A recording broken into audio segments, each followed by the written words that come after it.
বাবা, এই দাদা তো ভীষণ নাচ করছে, একদম স্টাডিতে কোথাও আছে। অসাধারণ নাচ, অসাধারণ। আচ্ছা, রাধার পায়ে কি ছিল? রাধা হাঁটতে পারছিল না কেন? কি ছিল? রাধার পায়ে নাকি কানের ছিল।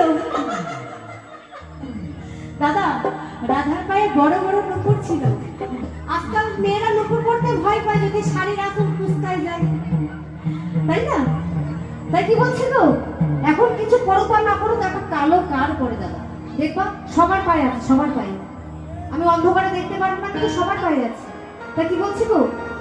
হাঁটিতে না পারে রাধা, ওরা ধারা পায়েতে নুপুর, মাই তুই চলে না যায়, মাই তুই থাকতে না যায়।